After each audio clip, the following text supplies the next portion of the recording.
Gubernur Jawa Barat Deddy Mulyadi meminta tambang Gunung Kuda ditutup dan perusahaan harus bertanggung jawab. Beberapa waktu yang lalu saat saya sebelum menjadi gubernur, saya pernah datang ke penambangan Galianse Gunung Kuda, Desa Dukuh Puntang, Kabupaten Cirebon. Saya melihat penambangan Galianse itu sangat berbahaya, tidak memenuhi unsur standarisasi keamanan bagi para pegawainya. Tetapi karena sudah berizin dan izinnya berlangsung sampai bulan Oktober 2025 dan waktu itu saya tidak punya kapasitas apapun untuk menghentikan, maka penambangan tersebut terus berlangsung. Dan saat ini saya mendapat kabar duka, lebih dari 10 orang dimungkinkan tertimbun dalam musibah longsornya tambang tersebut dan baru ditemukan 2 orang dan yang lainnya masih dalam pencarian. Untuk itu pertama saya menyampaikan bela sungkawa yang sedalam-dalamnya atas meninggalnya warga Jawa Barat di penambangan tersebut. Tentunya warga itu sedang bekerja memenuhi kebutuhan keluarganya walaupun pekerjaannya diancam bahaya dan ini sebenarnya menjadi tanggung jawab bagi pengelola tambang. Dan semoga keluarganya diberikan ketabahan dan yang meninggal diterima iman Islamnya, diampuni segala dosanya dan ditempatkan di tempat yang mulia sisi Allah Subhanahu wa Ta'ala. Selanjutnya, dari sisi aspek kebijakan, saya sudah memerintahkan Kepala SDM dan seluruh jajaran yang hari ini sudah berada di lokasi untuk mengambil tindakan tegas. Perusahaan itu ditutup untuk selamanya. Demikian informasi yang dapat saya sampaikan. Semoga ini menjadi pelajaran penting bagi kita semua bahwa berusaha harus memperhatikan keselamatan para pekerja. Karena itu merupakan tanggung jawab dari pengusaha dan Galian harus memperhatikan aspek-aspek dampak yang akan timbulkan bagi lingkungannya. Kristiano Tarigan, tersangka penabrak Argo Eriko Afandi, ditahan di Polresta Sleman, Yogyakarta. Sementara itu, keluarga korban berkomitmen menempuh jalur hukum dan menolak damai.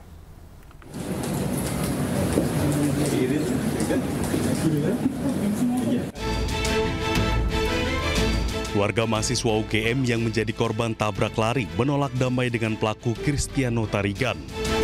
Melina, ibunda almarhum Argo Eriko, ingin kasus ini diusut tuntas sesuai dengan hukum yang berlaku. Ia juga meminta pendampingan hukum kepada Kantor Pusat Konsultasi dan Bantuan Hukum UGM untuk mengawal kasus ini hingga tuntas. Jelas bahwa memang anak saya itu anak yang baik, sopan, pintar, dan juga dia sangat berkontribusi banyak bagi orang lain dan bermanfaat. Itu aja yang saya yakin. Gitu? Sebelumnya, polisi telah menahan Kristiano Tarigan yang merupakan tersangka penabrak Argo Eriko Afandi di Polresta Sleman, Yogyakarta. Ia ditahan setelah sempat menjalani pemeriksaan di Mapolresta Sleman dengan status tersangka. Akibat perbuatannya, Kristiano Tarigan terancam hukuman 6 tahun penjara. Tim Liputan iNews melaporkan. Pemirsa, korban Argo Eriko ditabrak mobil pelaku saat hendak memutar balik. Akibatnya, Argo meninggal di lokasi dan pemirsa berikut kronologi tewasnya Argo Eriko. Argo Eriko mengendarai motor dari arah selatan ke utara pada pukul 1.00 dini hari. Sesaat kemudian Argo memutar balik ke arah selatan. Tiba-tiba mobil pelaku Kristiano Tarigan menabrak motor Argo dari belakang.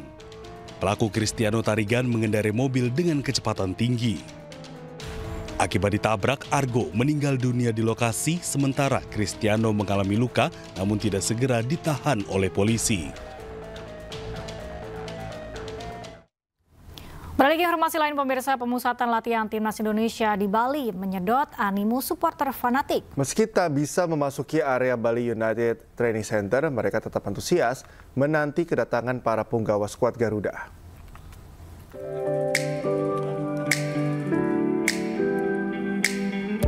Pemusatan latihan Timnas Indonesia di Kabupaten Gianyar, Bali menyedot animo warga. Supporter fanatik skuad Garuda selalu memadati pintu masuk area pemusatan latihan Bali United. Tentu warga tidak diperbolehkan memasuki komplek pemusatan latihan di kawasan Pantai Purnama. Namun, antusiasme supporter tetap berkobar, terutama saat mengetahui bis pemain dan ofisial melintasi dan memasuki area pemusatan latihan.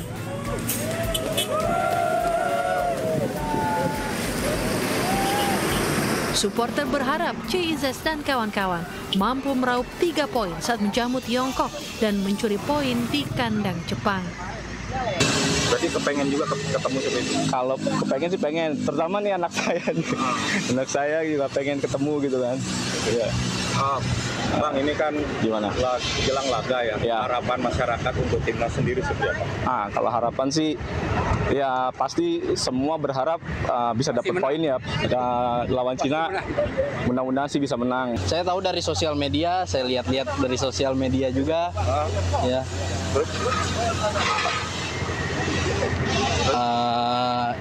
Ya gitu aja lah Pak paling. Nah harapannya kan pastinya untuk Indonesia ya. Apa harapannya sebagai masyarakat dan pendukung? Harapan saya sih bisa menang. Pemusatan latihan timnas merupakan kawasan steril bagi khalayak.